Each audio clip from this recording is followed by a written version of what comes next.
क्या आपने कभी किसी जगह पर कदम रखते ही अचानक सीने पर बोझ महसूस किया है? जैसे हवा भारी हो, दीवारें कुछ कह रही हों या बिना किसी कारण मन बेचैन हो उठे? और फिर कभी किसी मंदिर, पहाड़, समुद्र किनारे या अपने बचपन के घर में जाते ही अजीब सी शांति, अपनापन और सुरक्षा का एहसास हुआ हो? आखिर ऐसा क्यों होता है कि कुछ स्थान हमें ऊर्जा से भर देते हैं और कुछ जगहें हमें थका देती हैं? आज के इस गहरे और रहस्यमय वीडियो में हम समझेंगे Why some places feel heavy, तानशा's explanation of spirit charged locations, यानी तंत्र के अनुसार क्यों कुछ स्थान आत्मिक या ऊर्जा से आवेशित हो जाते हैं, वे हमारे मन और शरीर को कैसे प्रभावित करते हैं और क्या सच में जगहों की भी स्मृति, चेतना और कंपन होता है। कल्पना कीजिए एक साधारण इंसान राहुल की, जो नौकरी के सिलसिले में एक नए शहर में शिफ्ट होता है। उसे एक पुराना लेकिन सस्ता फ्लैट मिल जाता है। पहली रात सब सामान्य लगता है, लेकिन कुछ दिनों बाद वो महसूस करता है कि उस घर में प्रवेश करते ही उसका सिर भारी हो जाता है, नींद टूट टूट कर आती है, बिना वजह चिड़चिड़ापन बढ़ जाता है। दिलचस्प बात यह है कि ऑफिस में या बाहर दोस्तों के साथ वो बिल्कुल सामान्य रहता है, लेकिन घर लौटते ही जैसे ऊर्जा गिर जाती है। पहले वो इसे तनाव समझता है, फिर मौसम, फिर अपनी कल्पना। लेकिन क्या वाकई ये सिर्फ मानसिक भ्रम है? तंत्र कहता है नहीं। तंत्र के अनुसार ये पूरा ब्रह्मांड ऊर्जा, कंपन और चेतना का जाल है। हर विचार, हर भावना, हर घटना एक सूक्ष्म कंपन छोड़ती है। जिस तरह ध्वनि दीवारों से टकराकर गूंजती है, उसी तरह भावनाएं और इरादे भी स्थानों में छप जाते हैं। इसे तांत्रिक परंपरा में स्थल संस्कार या स्थानिक ऊर्जा आलेख कहा जाता है। जब किसी स्थान पर लंबे समय तक भय, क्रोध, हिंसा, दुख या गहन पीड़ा का अनुभव हुआ हो, तो वो जगह उन कंपन को सोख लेती है। ठीक वैसे ही जैसे कपड़ा इत्र की खुशबू पकड़ लेता है या धुआं कमरे में बस जाता है। आधुनिक विज्ञान भी अब इमोशनल इम्प्रिंट और एनवायरमेंटल साइकोलॉजी की बात करता है कि स्थान का माहौल हमारे न्यूरोलॉजिकल सिस्टम को प्रभावित करता है। लेकिन तंत्र इससे एक कदम आगे जाकर कहता है कि स्थान सिर्फ निष्क्रिय पृष्ठभूमि नहीं है, वो ऊर्जा का पात्र है और कभी-कभी ऊर्जा का स्रोत भी। अब सोचिए किसी पुराने युद्ध स्थल, अस्पताल के आईसीयू या किसी ऐसे घर के बारे में जहां लगातार झगड़े होते रहे हों। क्या आपने ध्यान दिया है कि वहां प्रवेश करते ही मन स्वतः गंभीर या असहज हो जाता है? वहीं किसी प्राचीन मंदिर, ध्यान स्थल या पहाड़ी आश्रम में जाते ही श्वास गहरी होने लगती है, मन शांत हो जाता है। तंत्र इसे स्पिरिट चार्ज्ड लोकेशन कहता है, यानी ऐसा स्थान जहां सूक्ष्म ऊर्जा का संचय हो गया हो। ये ऊर्जा हमेशा नकारात्मक नहीं होती।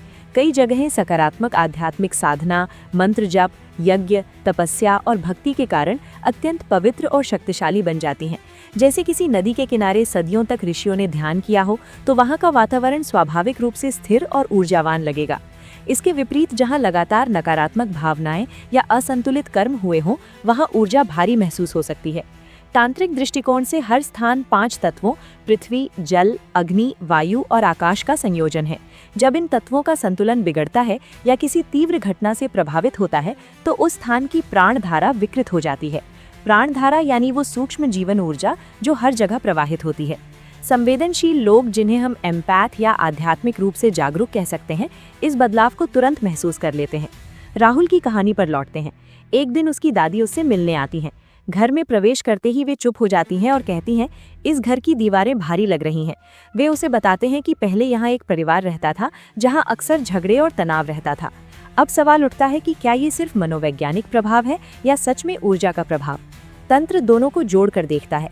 हमारे मस्तिष्क की लिम्बिक प्रणाली वातावरण के सूक्ष्म संकेतों को पढ़ती है। रोशनी, गंध, ध्वनि, तापमान और शरीर में प्रतिक्रिया उत्पन्न करती है। लेकिन तंत्र कहता है कि इसके पीछे एक और स्तर है, सूक्ष्म शरीर या प्राणमय कोश। जब हम किसी स्थान में प्रवेश करते हैं, तो हमारी आभा उस स्थान की ऊर्जा से टकराती है। अगर वहाँ की ऊर्जा असंतुलित है, तो हमारी आभा में हलचल होती है, जिससे बेचैनी, थकान, सिर दर्द या अनजाना डर महसूस हो सकता है। यही कारण है कि कुछ लोग किसी घर में जाकर कहते हैं, यहाँ रहना अच्छा नहीं लग रहा, जबकि कोई ठोस कारण नहीं होता। तंत्र में इसे क्षेत्र की स्पंदनशीलता कहा गया है। कुछ क्षेत्र प्राकृतिक रूप से भी ऊर्जावान होते हैं, जैसे पर्वत शिखर, गुफाएं, नदियों का संगम। वहाँ पृथ्वी की चुंबकीय रेखाएं और भू ऊर्जा अधिक सक्रिय मानी जाती हैं। आधुनिक भूभौतिकी भी मानती है कि पृथ्वी के कुछ हिस्सों में मैग्नेटिक एनोमली होती है, जो मनोदशा और व्यवहार को प्रभावित कर सकती है। लेकिन तंत्र का दावा इससे व्यापक है। वो कहता है कि स्थान की स्मृति होती है।